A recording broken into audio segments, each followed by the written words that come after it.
Caribbean सागर के बीच एक परिवार अपनी यॉट पर छुट्टियां मना रहा होता है। माँ जूलिया तैरने के लिए पानी में कूद जाती है। आराम करते समय उसे कुछ अजीब महसूस होता है, लेकिन क्योंकि आसपास कुछ दिखाई नहीं देता, वह सोचती है कि शायद उसका भ्रम होगा। कुछ सेकंड बाद वही अजीब एहसास फिर होता है।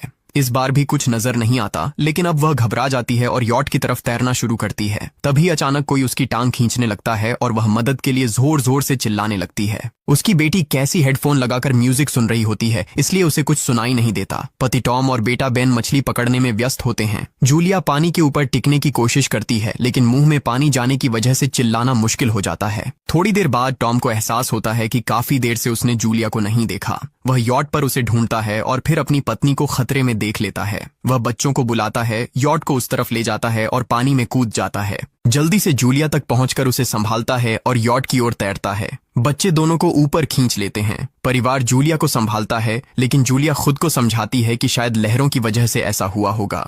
रात को सब मिलकर बेन का जन्मदिन मनाते हैं। कैसी को उसके बॉयफ्रेंड का कॉल आता है, तो वह लैपटॉप लेकर बाहर चली जाती है। वीडियो कॉल में उसका बॉयफ्रेंड दिखाता है कि शहर के ऊपर बड़े बड़े काले बादल छा गए हैं। कॉल ग्लिच होकर फ्रीज हो जाती है। कैसी यह बात परिवार को बताने आती है, लेकिन टॉम कहता है कि शायद जमीन से दूर होने की वजह से सिग्नल कमजोर है। तभी सबको एक आवाज सुनाई देती है। वे सब बाहर जाते हैं और देखते हैं कि व्हेल मछलियों का एक समूह गुजर रहा है। टॉम समझाता है कि व्हेल मछलियां हमेशा पृथ्वी के मैग्नेटिक फील्ड को फॉलो करती हैं, लेकिन जब तूफान आता है तो वे कंफ्यूज हो जाती हैं। अचानक यॉट जोर से हिलती है और बेन गिर जाता है। टॉम को चिंता होती है कि कहीं यॉट को नुकसान तो नहीं पहुंचा, इसलिए वह डाइव करके नीचे चेक करने चला जाता है। कुछ देर बाद वह सतह पर वापस आता है, लेकिन उसके कंधे पर एक बड़ा घाव होता है। जूलिया तुरंत उसका जख्म सीती है। टॉम बताता है कि पानी के अंदर उसे ऐसा लगा जैसे उसके पीछे कोई बहुत बड़ा जीव था, लेकिन जब उसने मुड़कर देखा तो प्रोपेलर से कट लग गया। वह कहता है कि जो भी चीज थी बहुत बड़ी थी। टॉम को यॉट पर काफी नुकसान दिखाई देता है, इसलिए उन्हें मदद बुलानी पड़ती है।